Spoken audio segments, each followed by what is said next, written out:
ബദനിലെ മറിയത്തിന് സംഭവിച്ചത്, മറിയം ദാഠ്യമൊക്കെ വെച്ചുകൊണ്ടിരിക്കുകയായിരുന്നേ. കാര്യം മറിയം യേശുവിൻ്റെ വലിയ ആളായിരുന്നല്ലോ. യേശു വീട്ടിൽ വന്നപ്പോൾ മാർത്ത ഭയങ്കര ബഹളമൊക്കെ കാണിച്ച് കർത്താവിന് വേണ്ടി ഭക്ഷണം ചെയ്യുമ്പോഴും മറിയം കർത്താവിൻ്റെ മുഖത്ത് നോക്കി കർത്താവിൻ്റെ വചനം കേട്ട് അവിടെ ഇങ്ങനെ സാഗൂതം അങ്ങനെ ഇരിക്കുകയായിരുന്നു. അത്രയ്ക്ക് ഇൻറ്റിമസി ആയിരുന്നു. പക്ഷേ ആ വചനം കേൾക്കാൻ തന്നെ അവൾക്ക് ത്രില്ലടിക്കുമായിരുന്നു. അപ്പം അതുകൊണ്ട് അത് അവളിൽ നിന്ന് മാറ്റപ്പെടുക. വചനം കേൾക്കാനുള്ള അഭിനിവേശവും അഭിഷേകവും ഒക്കെ കിട്ടിയിട്ടുണ്ട്. മാർത്ത ബഹളം ഉണ്ടാകും, പറയും, കർത്താവ് പറയും, ഐ എം സോറി മാർത്ത, ഇവൾക്കിത് അഭിഷേകമായിട്ട് കിട്ടിയിരിക്കുന്ന വചനം, അത് അവളിൽ നിന്ന് മാറ്റപ്പെടത്തില്ലെന്നാണ് തോന്നണമെന്ന് പറയും. അത് ദൈവം കൊടുത്തൊരു വരമാണ്. ദൈവം ആ വരം തിരിച്ചെടുത്താൽ മാത്രമേ അവൾ അടുക്കളയിൽ പോയി ജോലി ചെയ്യത്തുള്ളൂ. അപ്പോൾ ദൈവം ആ വരം തിരിച്ചെടുക്കാൻ തയ്യാറല്ല. അപ്പം അതുകൊണ്ട് നീ നിൻ്റെ ജോലി തന്നെ പെട്ടെന്ന് കൂട്ടിയിട്ട് കറികളുടെ എണ്ണമൊക്കെ കുറച്ചിട്ട് നീയും വന്ന് എൻ്റെ കൂടെ ഇരിക്കും ഇവിടെ പോയി, അതാണ് എനിക്കിഷ്ടമെന്ന് ഈശോ പറയും. എന്ത് രസമാണ് ആ ഡിസ്കോഴ്സ് കേൾക്കാം, മനോഹരമാണ് ശരിക്കും. അപ്പം അത് ഞാനത് പറയാം. പക്ഷെ അതൊക്കെ നമ്മൾ പറയേണ്ടതേ ഇപ്പം ഞാൻ പറഞ്ഞു നിർത്തിയതിന് സംഭവിച്ചു കഴിഞ്ഞാൽ, ഈ മകളെ തനിച്ച് വിളിച്ചിട്ട് അവളുടെ ജീവിതത്തിലേക്ക് ദൈവം കടന്നു വരാൻ ആഗ്രഹിക്കുന്നു. അവൾ ബേസിക്കായിട്ട് നല്ലവളാണെന്ന് തോന്നുകയാണ്. അതാണ് ഈ ബേസിക്കായിട്ട് നല്ലവനാകണമെന്ന് എപ്പോഴും നല്ലതാണ്. എന്നുവെച്ചാൽ ഒരു അവസരം വന്നാൽ ദൈവത്തിന് വേണ്ടി നാം ഒരു നിലപാടെടുക്കുന്നവരാണ് ബേസിക്കായിട്ട് നല്ലവർ. അപ്പം അങ്ങനെ ഉണ്ട്. അതുകൊണ്ട് അവരോട് അത് പറയുമ്പോൾ അവരോട് സംസാരിച്ചുകൊണ്ടിരുന്നിട്ട് സംസാരം തീരണില്ല. കാര്യം ഇത് വലിയൊരു നീണ്ട കഥയാണല്ലോ. അപ്പോൾ 10 ദിവസം ഭക്ഷണം കൊണ്ട് വന്നിട്ട് അകലെ നിൽക്കുകയാണ് വെയിലത്ത്. ഞാൻ ആ കിണറ്റിൽ പോയിട്ടുള്ളതാണ്. കർത്താവ് ഇരുന്ന് സംസാരിച്ച കിണർ ഇപ്പോഴും ഉണ്ട് സമരിയാക്കി. അവിടെ ഒരു അറബി മരം നിൽക്കുന്നുണ്ട്. പക്ഷെ ഭയങ്കര മഞ്ഞ നിറവാണ്. അവിടെ വെള്ളമൊന്നുമില്ല, കിണറുണ്ടെന്ന് മാത്രമേ ഉള്ളൂ.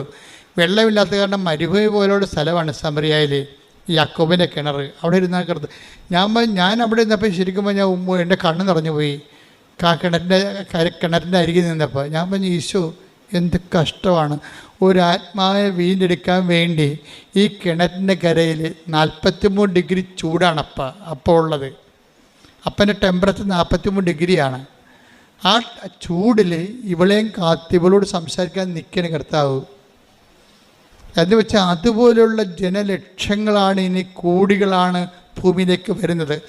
അവർക്കെല്ലാം വേണ്ടിയുള്ള കർത്താവിൻ്റെ കരുതലും കാത്തു നിൽപ്പുമെന്ന് വെച്ചാൽ നമ്മളെ കാണുമ്പോൾ കണ്ണ് നിറഞ്ഞു പോകും. എന്നിട്ട് സംസാരം തീരാത്തപ്പോൾ അവനെ ഡിസ്റ്റർബ് ചെയ്യുന്നുണ്ട് പത്രോസ് പറയും, ഗുരു ഭക്ഷണം. അപ്പോൾ പത്രോസിനോട് ഈശോ പറയും, നിങ്ങളറിയാത്ത ഭക്ഷണം എനിക്കുണ്ടെന്ന് പറയും. അപ്പോൾ പത്രോസിനത് സുവിശേഷം മനസ്സിലാകത്തില്ല. 10 ദിവസം ആരെങ്കിലും കൊണ്ടുവന്ന് നമ്മളെക്കാൾ നേരത്തെ ഭക്ഷണം കൊടുത്ത് കാണുമായിരിക്കും, അല്ലെങ്കിൽ ചേർത്ത് തന്നെ വന്ന് ഭക്ഷണം കൊടുത്ത് കാണുമായിരിക്കും.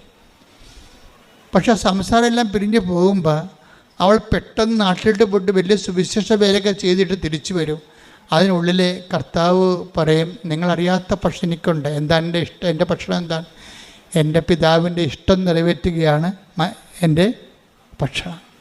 അപ്പോൾ അടയാളങ്ങളില്ലെങ്കിലും ദൈവത്തിൻ്റെ ഒരു നീല ഉടമ്പടിക്കാരും ചാര ഉടമ്പടിക്കാരും ഒക്കെ ശ്രദ്ധിക്കേണ്ടത്, നിങ്ങൾക്ക് അടയാളങ്ങൾ ഉണ്ടാവാതിരിക്കാനാണ് ഞാൻ പ്രാർത്ഥിക്കുന്നത്. എന്താ കാര്യം എന്നറിയാമോ? ആ ഒരു മച്ചൂരിലേക്ക് ഉടമ്പടി ചെല്ലുമ്പോഴേ ദൈവേഷ്ടം അന്നു വേണ്ട ആഹാരം ഡെയിലി ബ്രെഡായിട്ട് നമ്മളതിൽ കഴിച്ച് നിത്യതയ്ക്ക് വേണ്ടി നമ്മളെ തന്നെ ഒരുക്കും. അനുദിന ജീവിതത്തിൻ്റെ കാരണങ്ങൾ ഇതൊക്കെ നിങ്ങൾക്ക് ആവശ്യമാണെന്ന് എൻ്റെ സ്വർഗസ്ഥ. ഇപ്പം നിങ്ങൾ ദൈവത്തിൻ്റെ സ്വഭാവം ബീന വിജയൻ്റെ സാക്ഷ്യത്തിൽ നിന്ന് take the word of God 10:51 മർക്കോസ് 10:51. യേശു ചോദിച്ചു, ഞാൻ നിനക്ക് വേണ്ടി എന്ത് ചെയ്യണമെന്നാണ് നീ ആഗ്രഹിക്കുന്നത്? Praise the Lord. യേശു ചോദിച്ചു, ഞാൻ നിനക്ക് ഒരു അന്ധന് കാഴ്ച നൽകുന്ന സംഭവമാണ്. അന്ധനെ കാണുമ്പോൾ ഈശോ ചോദിക്കുന്നത്, ഞാൻ നിനക്ക് വേണ്ടി എന്ത് ചെയ്യണം? അപ്പോൾ അവനെന്ത് പറയും? എനിക്ക് കാണണമെന്ന് പറയും. അപ്പം നമ്മൾക്ക് പെർട്ടിക്കുലറായിട്ട് ഇപ്പം ബീന വിജയൻ എന്താ കർത്താവിനോട് ചോദിച്ചത്? എനിക്ക് ജോലി വേണം, പക്ഷെ ഞാൻ ടീച്ചറാണ്, എനിക്ക് രാവിലെ പോകണം, എൻ്റെ 2 കുഞ്ഞുങ്ങളുണ്ട്, വൈകുന്നേരം വരണം.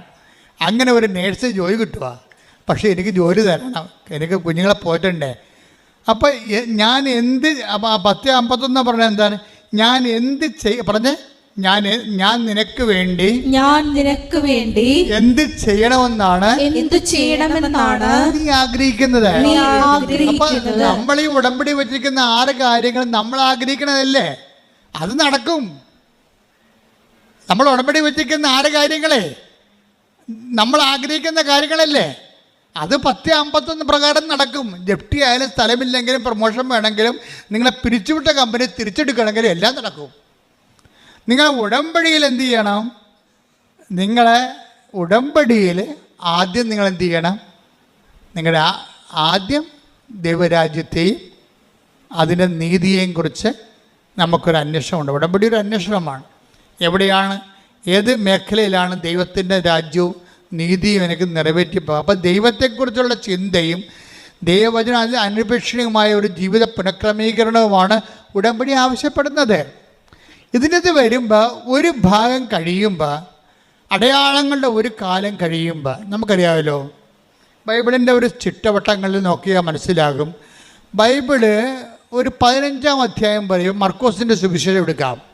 മർക്കോസിൻ്റെ സുവിശേഷത്തിൽ ഒരു 18 അധ്യായം ഉണ്ടെന്ന്, 16 അധ്യായം ഉണ്ട്. 16 അധ്യായം എന്ന് പറയുമ്പോൾ 8 അധ്യായം കഴിയുമ്പോൾ പിന്നെ അത്ഭുതങ്ങളില്ല. യോഹന്നാന്റെ സുവിശേഷം എത്ര ഉണ്ട്? 21 അധ്യായങ്ങളുണ്ട്. ആ ലാസറിനെ ഉയർപ്പിച്ചു കഴിഞ്ഞാൽ പിന്നെ അത്ഭുതങ്ങളില്ല. 11-ാം അധ്യായത്തിൽ വെച്ച് ക്ലോസ് ചെയ്യും, ഷഡ് ചെയ്യും. എല്ലാ അടയാളങ്ങളും ഷഡ് ചെയ്യും. ലുക്കാന്റെ സുവിശേഷത്തിൽ അത് തന്നെ സംഭവം. 24 അധ്യായങ്ങളുണ്ട്. 12 അധ്യായത്തെ വെച്ച് അടയാളങ്ങൾ ക്ലോസ് ചെയ്യും. അടയാളം ഒരു കാലമാണ്, ദൈവത്തിലേക്ക് നിന്നെ വളർത്തിക്കൊണ്ടുവരുന്നൊരു കാലമാണ്. പിന്നെ നമ്മൾ അടയാളമില്ലാത്ത കാലം അമ്മയോടൊപ്പം ജീവിക്കും. നമ്മൾ അടയാളമില്ലെങ്കിലും അമ്മയോടൊപ്പം ജീവിക്കും. എന്താ കാര്യം? അടയാളമെന്ന് പറയണത് അന്നന്ന് വേണ്ട ആഹാരം പോലെയാണ്. എന്താണ്? അങ്ങയുടെ ഇഷ്ടം നിറവേറ്റുകയാണ്, എൻ്റെ പിതാവിൻ്റെ ഇഷ്ടം നിറവേറ്റുകയാണ്. നിങ്ങളറിയാത്ത ഭക്ഷണം എനിക്കുണ്ട്. എന്താണ് കാര്യം? എൻ്റെ പിതാവിൻ്റെ ഇഷ്ടം നിറവേറ്റുകയാണ് എൻ്റെ ആഹാരം. ചില കാര്യങ്ങൾക്ക് അടയാളങ്ങൾ കിട്ടിയില്ലെന്നുണ്ടെങ്കിൽ അപ്പം അടയാളം കിട്ടുന്ന വെള്ളിയാണെങ്കിൽ അടയാളം കിട്ടാതെ തന്നെ നിലനിൽക്കുകയും അതേസമയം നീ അത് അക്സെപ്റ്റ് ചെയ്യുകയും ചെയ്യുമ്പോൾ അത് ദൈവഹിതമാകുകയും സ്വർണ്ണമാകുകയും ചെയ്യും. അതെന്താ അർത്ഥമെന്ന് ഞാൻ പറഞ്ഞാൽ, ഇപ്പം നിങ്ങൾക്ക് ഇന്നലെ ഒരു സാക്ഷ്യം, ഇന്നലെ മെനയെന്നൊരു സാക്ഷ്യം. അവർക്ക് കുറേ 8 കൊല്ലമായിട്ട് മക്കളില്ല. 8 കൊല്ലമായിട്ട് മക്കളില്ല. മെനയെന്നത്തെ സാക്ഷ്യമാണ്. 8 കൊല്ലമായിട്ട് അവർക്ക് മക്കളില്ല. അപ്പോൾ പല തരത്തിലുള്ള സംഭവങ്ങളൊക്കെ ചെയ്തിട്ടും ഈ ശാസ്ത്രീയമായ മേഖല നോക്കിയിട്ട് അവർക്ക് മക്കളില്ല. പക്ഷെ ഉടമ്പടി എടുത്തപ്പോൾ അന്ന് തന്നെ അവർ ആ ആഴ്ചത്തിന് അവർ പ്രഗ്നൻ്റ് ആകും. പക്ഷെ എത്രയാണ്?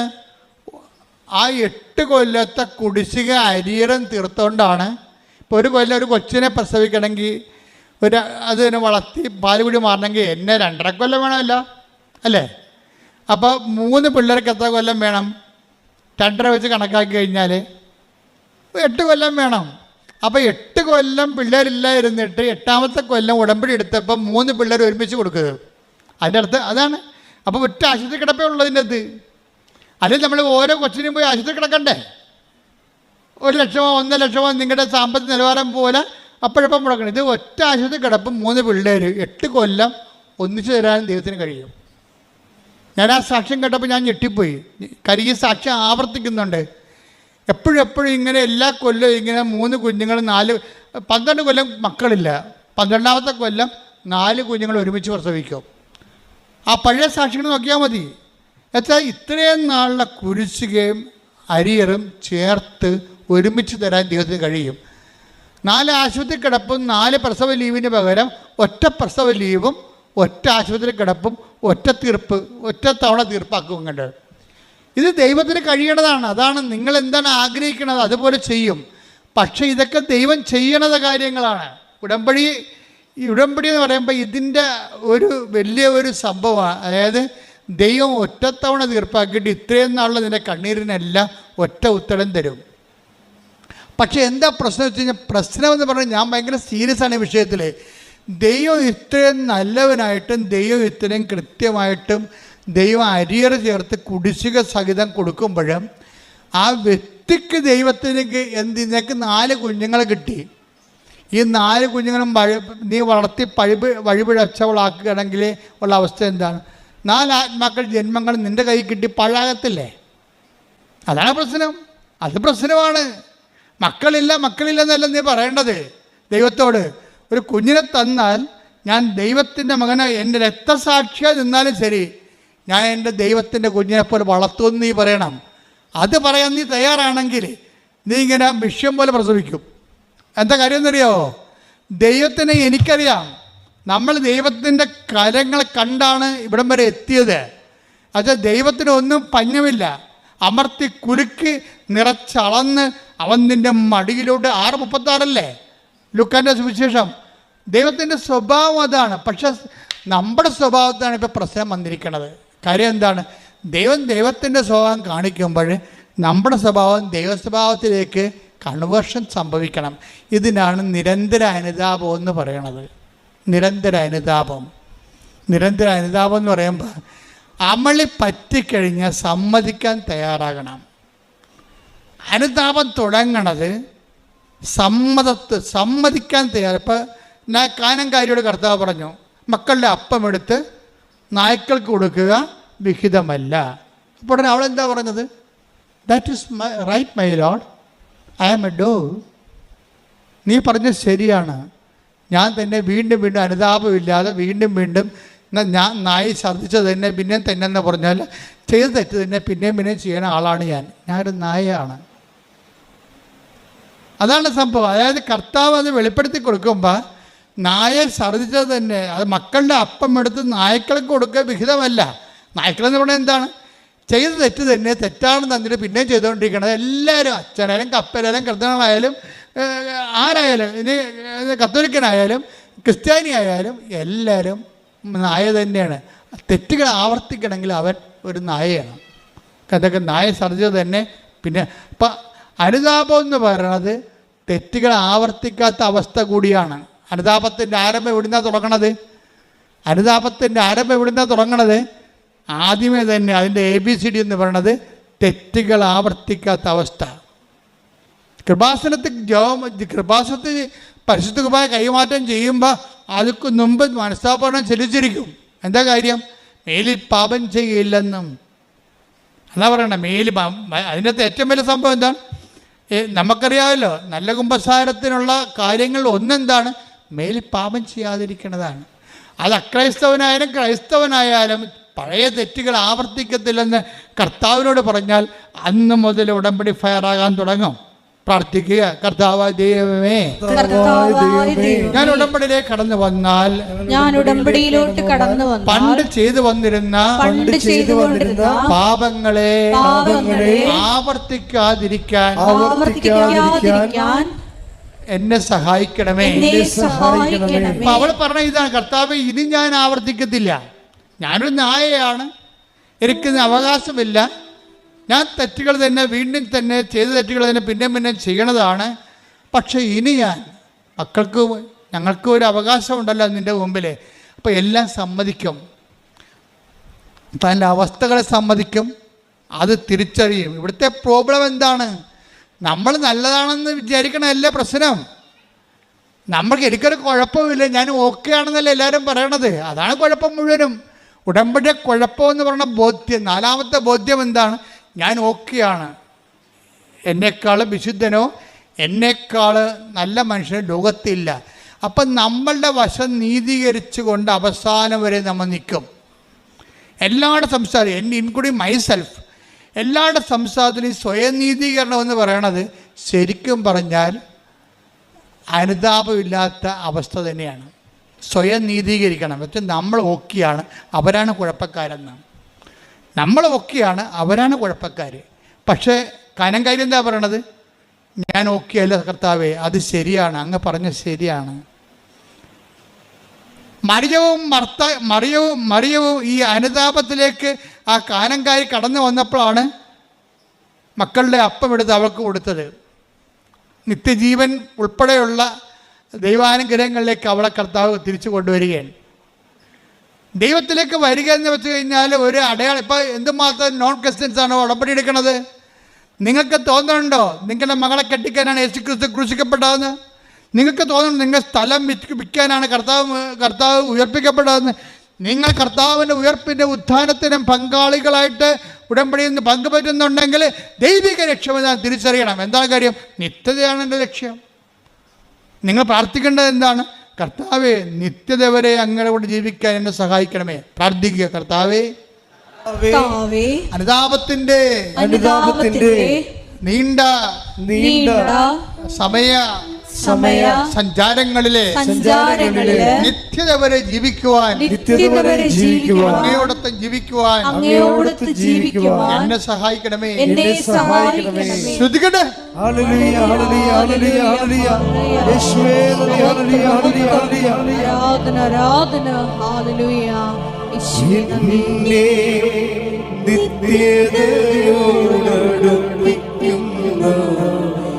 എല്ലാ അനുഭവങ്ങൾക്കും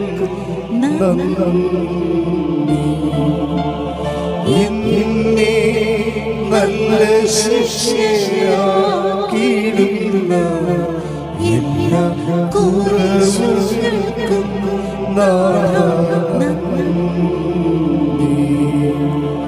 എന്നെ നിത്യതയോടടുപ്പിക്കുന്ന എല്ലാ അനുഭവങ്ങൾക്കും നന്ദി.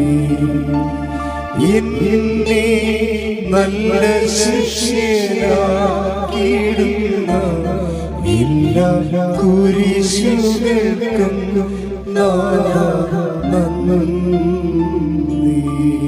പരിശുദ്ധ പരമ ദിവ്യകാരുണ്യത്തിന്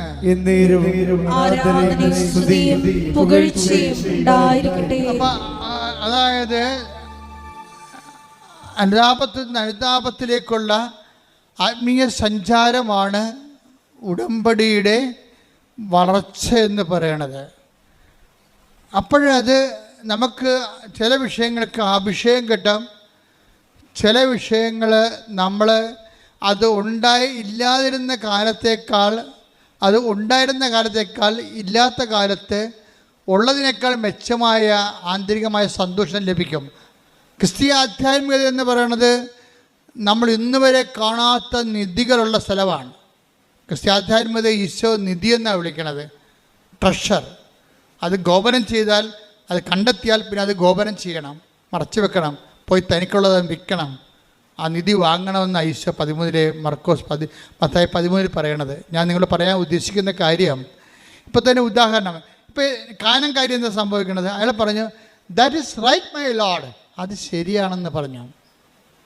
കർത്താവ് ഒരു കാര്യം പറയുമ്പോൾ അത് തെറ്റാണെന്നാണ് എല്ലാവരും പറയണത്. അങ്ങനെയല്ല, ഞാൻ ശരിയാണ്, കർത്താവാണ് തെറ്റെന്ന് പറയും. കാനം കാര്യം എന്താ പറയണത്? ഞാൻ തെറ്റാണ്, അങ്ങ് ശരിയാണ്. ദൈവത്തിൻ്റെ വചനം ശരിയാണെന്ന് പറയണത് എങ്ങനെയാണ്? ദൈവത്തിൻ്റെ വചനം നടപ്പിൽ വരുത്തുമ്പോഴാണ് ദൈവത്തിൻ്റെ വചനം ശരിയാണെന്ന് പറയണം, അല്ലാതെ വായിക്കുമ്പോഴല്ല. വായിക്കുമ്പോൾ ശ്രദ്ധിച്ചേക്കണം. ഉടമ്പടി നിങ്ങൾ വന്ന് എടുത്തെങ്കിൽ അതിൻ്റെ അരമണിക്കൂർ വചനം വായിക്കാൻ വേണ്ടി നിയമമുള്ളതാണ്. നിങ്ങൾ വചനം വായിക്കാതെ ഉടമ്പടി ഉപ്പ് അടിച്ച് മാറ്റിക്കൊണ്ട് ഇവിടെ 4 കാലം വീണ് ഓടിയാൽ ഈ സാധനം വർക്കൗട്ട് ചെയ്യത്തില്ല. ഇവിടുന്ന് എന്താണ് പറഞ്ഞിരിക്കുന്നത് അതുപോലെ ചെയ്യാൻ പറ്റാത്തവർ ഉടമ്പടി എടുക്കരുത്. ആ ദൈവത്തെ പറ്റിക്കാൻ വേണ്ടിയും വൈദ്യപ്പഴുപ്പിന് വേണ്ടി വരുന്നവരാണ്. അപ്പം അതുകൊണ്ട് ആരെടുത്താലും ആരെടുത്താലും ഉടമ്പടി അരമണിക്കൂർ വചനം വായിക്കണമെന്ന് പറഞ്ഞാൽ നിർബന്ധമായിട്ടും വചനം വായിച്ചിരിക്കണം. ചിലപ്പോൾ നിങ്ങൾക്ക് തന്നിരിക്കേണ്ട ഒരു ഓപ്ഷൻ എന്ന് പറയണത് 5 മിനിറ്റ് ഇടപെട്ട്, ഇപ്പോൾ 5 മിനിറ്റ് വായിച്ചാൽ പിന്നെ വൈകുന്നേരം 5 മിനിറ്റ് വായിച്ച് കിടക്കാൻ നേരത്ത് 5 മിനിറ്റ് അങ്ങനെ വായിക്കാം. ഒറ്റയടിക്ക് വായിക്കണമെന്നില്ല നിങ്ങളുടെ സമയം, പക്ഷേ വചനം വായിച്ചിരിക്കണം. അത് എക്സോർവായി ആരുടമ്പടി എടുത്താലും ഞങ്ങൾക്കത് ബാധകമല്ലെന്നൊരു കാര്യമില്ല. ഉടമ്പടി നിങ്ങൾക്ക് ബാധകമാകണമെങ്കിൽ ഉടമ്പടിയിലുള്ള പറഞ്ഞിരിക്കുന്ന എല്ലാ നിബന്ധനകളും നിങ്ങൾക്ക് ബാധകമാകണം. പ്രാർത്ഥിക്കുക, കർത്താവേ, ഉടമ്പടി നിയമങ്ങള് നിബന്ധനകള് പൂർണ്ണമായും നിറവേറ്റാൻ എന്നെ അനുഗ്രഹിക്കണമേ, എന്നെ അഭിഷേകം ചെയ്യണമേ. ശ്രദ്ധിക്കട്ടെ.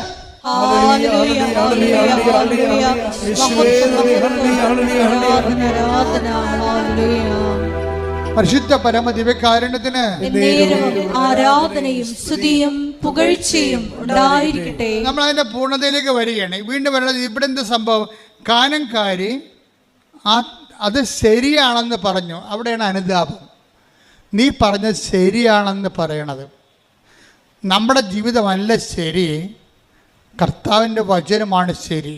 ഇനി കർത്താവിൻ്റെ വചനം അനുസരിച്ചുകൊണ്ട് ഞാൻ എൻ്റെ ജീവിതം പുനഃക്രമീകരിക്കുമെന്നാണ് കാനംകാരി പറഞ്ഞത്. അപ്പോൾ അവളുടെ മകൾ സുഖം പ്രാപിച്ചു. അടയാളങ്ങൾ ദൈവം നൽകണത് ദൈവവചനം ശരിയാണെന്ന് നമ്മുടെ ജീവിതത്തിലെ വചനം നിറവേറ്റിക്കൊണ്ട് സാക്ഷ്യം പറയും, സാക്ഷ്യപ്പെടുത്തി ജീവിക്കുമ്പോഴാണ് ദൈവം അത് ശരിയായിട്ട് അംഗീകരിക്കണത്. ഇത് തന്നെയാണ് ശരിക്കും പറഞ്ഞ ബദനിയായിലെ മറിയം ചെയ്യണത്. ബദനിയായിലെ മറിയത്തിന് ഒരു തെറ്റ് പറ്റി. എന്താ തെറ്റ്? അവൾ കർത്താവിനെ മിസ്അണ്ടർസ്റ്റാൻഡ് ചെയ്ത് വചനം ചുമ്മാ കേട്ടോണ്ടിരിക്കണതാണ് കാര്യമെന്നാണ് അവൾ വിചാരിച്ചത്. വലിയ ആനക്കാര്യമായിരിക്കും വചനം വായിച്ചുകൊണ്ടിരിക്കണതും കേട്ടുകൊണ്ടിരിക്കണതും. പക്ഷെ മാർത്ത അവളുടെ ചേർത്ത് മാർത്തായിക്ക് വചനത്തെക്കുറിച്ച് വലിയ ഗ്രാഹ്യമൊന്നുമില്ല. അത് നിയമപരമായിട്ട് അവൾ ജീവിക്കുന്നുണ്ട്, വചനം വായിക്കുന്നുണ്ട്. പക്ഷെ അവൾ പറയണത് ഉത്തരവാദിത്തങ്ങളൊക്കെ ചെയ്യണതാണ് വലിയ കാര്യം എന്നാണ് അവൾ പറയണത്. ഇത് രണ്ട് എക്സ്ട്രീമാണെന്നാണ് ഈശോ പറയണത്. ഉത്തരവാദിത്തങ്ങൾ ചെയ്യണം, വചനം നിറവേറ്റുകയും ചെയ്യണം, വചനം വായിക്കുകയും ചെയ്യണം, വചനം കേൾക്കുകയും ചെയ്യണം. അതുകൊണ്ടാണ് നീയും വന്ന് വചനം കേൾക്കാൻ പറയണത്. പക്ഷേ എന്നാ പറ്റി?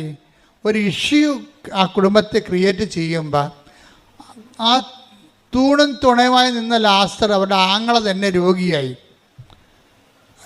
നോക്കുമ്പോൾ എന്താ പറ്റി? അടുത്തിരുന്ന മറിയം പറയും രോഗിയായതുകൊണ്ട് അവർ ആദ്യം ഈ ലാസറിന് രോഗം വന്നിട്ട് മറിയം മൈൻഡ് ചെയ്യില്ല. എന്താ കാര്യം? ആണും തൂണും തടിയും തണ്ടടിയുമായിട്ട് നിൽക്കുന്ന ആരാണ്? ദൈവം അവിടെ കൂടെ ഉണ്ട്, ഈശോ ഉണ്ട്. കാനായിലെ കല്യാണത്തിൽ വെള്ളം വീഞ്ഞാക്കിയോ കടൽ വീഞ്ഞാക്കിയോ നടന്നവൻ. അങ്ങനെ ഒത്തിരി ബയോഡേറ്റ ഉള്ള ക്രിസ്തു അവളുടെ ഒരു കുടുംബ സുഹൃത്തിനെ പോലെ ഉണ്ട്. ദൈവമായിട്ട് ആവശ്യമില്ലാത്ത സ്വകാര്യ ബന്ധം ചില ആൾക്കാരുണ്ടാക്കും. കർത്താവ് എൻ്റെ പ്രാണനാണ്, സുഹൃത്താണ്, മണ്ണാങ്കട്ടിൻ്റെ ഒരു കോപ്പുമല്ല. ലാസ്റ്റ് 2 പെങ്ങന്മാരുണ്ടായിരുന്നു. ഒന്ന് മാർത്ത, ഒന്ന് മറിയം. മറിയം പറഞ്ഞു കർത്താവിൻ്റെ ഫ്രണ്ടാണെന്ന്. കർത്താവ് പറഞ്ഞു ഒട്ടേണ്ടി വരുന്നു എന്ന്. ഒരു ഫ്രണ്ടുമില്ല, അങ്ങനെ റിലേഷൻ ഇല്ലെന്ന് പറയും. എന്താ കാര്യം?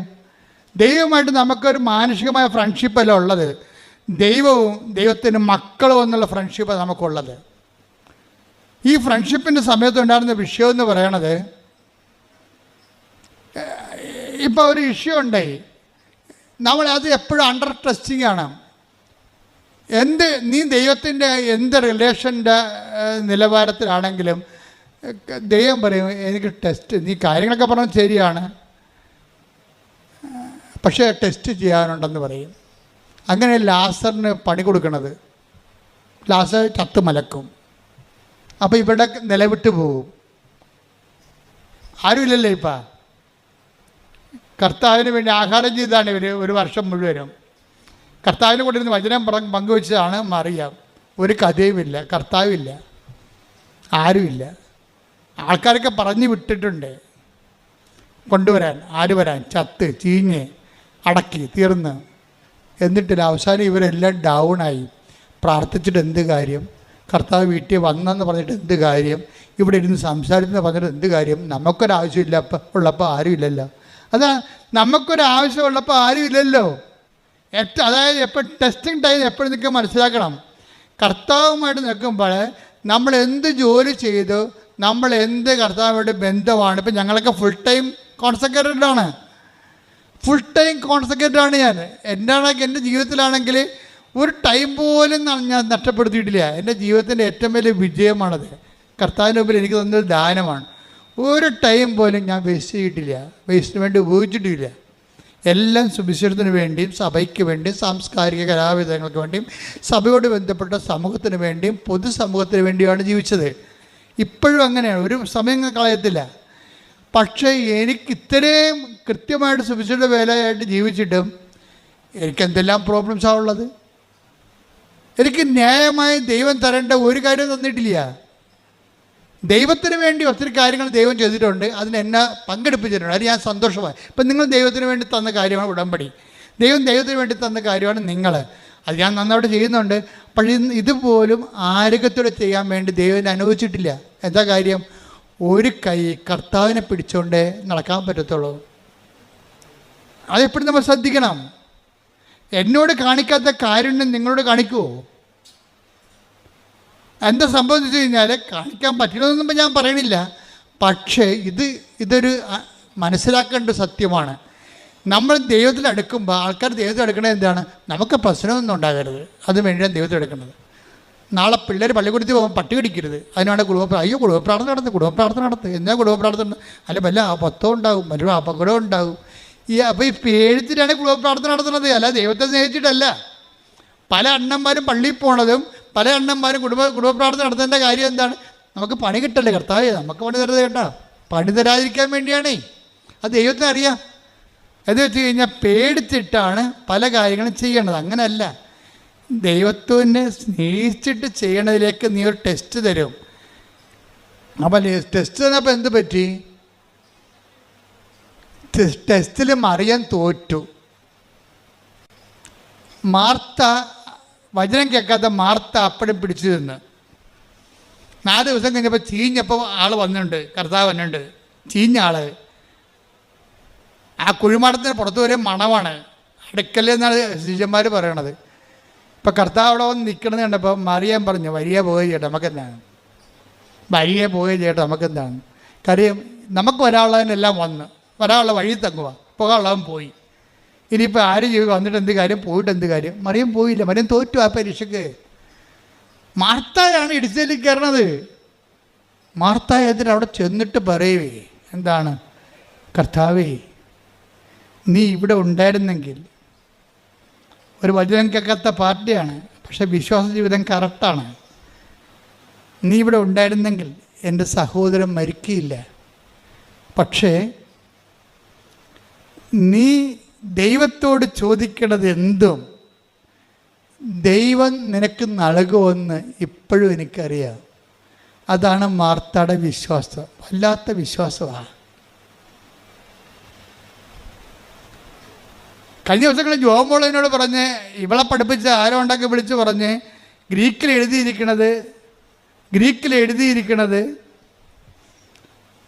കർത്താവേ, നീ ലോകത്തിലേക്ക് വരുന്ന മിശിഹായെന്ന് ഞാൻ പണ്ട് വിശ്വസിച്ചിരുന്നെന്നാണ്, ഇപ്പം വിശ്വസിക്കണില്ലെന്നാണ് പറഞ്ഞതെന്ന്.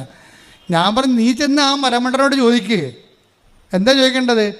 അങ്ങനെയാണെങ്കിൽ പിന്നെ എന്തുകൊണ്ടാണ് നിങ്ങൾ ബൈബിള് അതനുസരിച്ച് തിരുത്തുക? ബൈബിളിൽ ഒരു കാര്യം എഴുതിയിട്ട് ഇവന്മാർ വേറെ കാര്യം പഠിപ്പിക്കുമ്പോൾ ഇവന്മാർ ദൈവത്തിനെതിരെ സംസാരിക്കുകയല്ലേ? വിശ്വാസത്തിനെതിരെ ഇവരുടെ അക്കാഡമിക് ജാട കാരണം ആധ്യാത്മിക തകർച്ച ഉണ്ടാക്കുകയല്ലേ? ഇവരാർക്കും ഉത്തരവാദിത്തം കൊടുത്തത്? ഞാനിവിടെ ശരിക്കും പൂശി.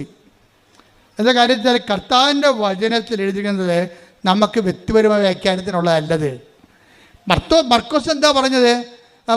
മാർത്ത എന്താ പറഞ്ഞത്? കർത്താവേ, നീ ഇവിടെ ഉണ്ടായിരുന്നെങ്കിൽ എൻ്റെ സഹോദരൻ മരിക്കുകയില്ലായിരുന്നു. പക്ഷേ എന്താ പ്രശ്നം? നീ ദൈവത്തോട് ചോദിക്കണത് അത് നിങ്ങൾ പറയണം. നീ എന്ത് തകർന്നാലും തരിപ്പണമായാലും പറയണം. മാർത്തായെപ്പോലെ പറയണം. നീ ദൈവത്തോട് ചോദിക്കണത് എന്തും നീ ദൈവത്തോട് ചോദിക്കണത് ഇപ്പോഴും നിനക്ക് തരുമെന്ന് എനിക്കറിയാവുന്ന. അപ്പോഴ് ഈശോ പറയും, ഈ വിശ്വാസം ഈ ക്രൈസിസ് ടൈമിൽ എല്ലാം തീർന്ന് തല്ലിപ്പെരക്കി വാടക വീട്ടിൽ നിന്ന് അവിടെ നമ്മളെ ചവിട്ടി ഇറക്കി നമുക്കെതിരെ കേസുമായി. അപ്പോഴും പറയും, കർത്താവേ, നീ ദൈവത്തോട് ചോദിക്കണത് എന്തും ദൈവം നിനക്ക് തരുമെന്ന് ഇപ്പോഴും എനിക്കറിയാം എന്ന് നമ്മൾ പറയാം. 100,000 അനുഭവങ്ങൾ, ജനകോടികളും ജന്മാന്തരങ്ങളും അവരുടെ യേശുക്രിസ്തുവിനെ അവർ ജീവിക്കുമ്പോൾ അവരുടെ ജീവിതത്തിൽ മനുഷ്യന് മറക്കാനാവാത്ത, ഒരിക്കലും ദൈവത്തെ അംഗീകരിച്ച് ദൈവത്തിന് അംഗീകരിച്ച് കൊടുക്കാൻ പറ്റാത്ത പല ദുഃഖാനുഭവങ്ങൾ ഉണ്ടാകുമ്പോൾ മാർത്തായെപ്പോലെ ദൈവപൈതലിനെ പറയാൻ കഴിയണം. എന്താണ്? നീ, എൻ്റെ അവസ്ഥ ഇതാണ്, ഞാൻ തകർന്ന് തരിപ്പണമായി, ഐ ആം റെഡ്യൂസ്ഡ് ഇൻടു 0-. പക്ഷേ ദൈവത്തോട് നീ ചോദിക്കുന്നത് എന്തും ഇപ്പോഴും നിനക്ക് തരുമെന്ന് എനിക്കറിയാം. അതാണ് വിശ്വാസം. അപ്പോഴും സംസാരിക്കും കർത്താവ്. എന്താണ്? നിൻ്റെ സഹോദരൻ ഉയർത്തെഴുന്നേൽക്കും. യെസ്. അപ്പോൾ പറഞ്ഞു, യെസ് മൈ ലോർഡ്, യെസ്, അവൻ ഉയർത്തെഴുന്നേൽക്കും. എങ്ങനെയാണ്? അവൾ പറഞ്ഞ കാറ്റഗിസത്തിൽ അവൾക്കറിയാം. എന്താണ്? അന്തിമ നാളിൽ, പുനരുദ്ധാനഘട്ടത്തിൽ അവൻ ഉയർത്തെഴുന്നേൽക്കുമെന്ന് എനിക്കറിയാം. അപ്പം ഇപ്പം അവനെ ഉയർപ്പിച്ച് തരണമെന്നല്ല മാർത്ത പറയണത്, ഞാൻ നിന്നെ വിശ്വസിക്കുന്നു, നിത്യജീവന് വേണ്ടി വിശ്വസിക്കുന്നുവെന്ന്. അപ്പോൾ ഈശോ പറയും, Martha, I am the life, I am the life and resurrection. ഞാനാണ് ജീവൻ, ഞാനാണ് പുനരുത്ഥാനം, നീ ഇത് വിശ്വസിക്കുന്നു. Yes my lord. അപ്പോൾ അവൾ പറയും, യെസ് മൈ ലോർഡ്. ഈ ശവത്തിൻ്റെ നാറിയ ആ സ്ഥലത്ത് നിന്നുകൊണ്ട് ആ ശവക്കാറ്റടിക്കുമ്പോൾ അവൾ പറയും, yes my Lord, yes my Lord, നീ ലോകത്തിലേക്ക് വരായിരുന്ന മിശിഹായാണെന്ന് ഞാൻ വിശ്വസിക്കുന്നു. അപ്പോൾ ഈശോ കൈ ഉയർത്തി, ലാസറസ് കം ഔട്ട്. അവൻ കൈ ഉയർത്തിക്കൊണ്ട് പറയും, ലാസറേ പുറത്തു വരാൻ. ഈ വിശ്വാസത്തിന് മുമ്പിൽ നീ അകത്ത് നിന്നിട്ട് ഇനി കാര്യമില്ലെന്ന് പറയും. നിന്നെ പുറത്തു കൊണ്ടുവരാൻ കഴിയുമെന്ന് അവൾ വിശ്വസിക്കുന്നു, ഇപ്പോഴും അവൾ വിശ്വസിക്കുന്നു. അതുകൊണ്ട് നീ പുറത്തു വരണം. ദൈവവേദനേ, നീ തകർന്ന് തരിപ്പണമായാലും, പരാജയത്തിൻ്റെ ഹവമാണത്തിൽ നീ അടക്കപ്പെട്ടിട്ട് നിന്നെ ചീഞ്ഞ മണം പുറത്തു വന്നാലും, അപ്പോഴും നീ യേശു കർത്താവാണെന്ന് വിശ്വസിച്ചാൽ നിന്നെ കർത്താവ് മൃതത്തിൽ നിന്ന് ജീവനിലേക്ക് കൊണ്ടുവരും. കൈയടിച്ച് ശ്രുതികട ഹല്ലേലൂയ.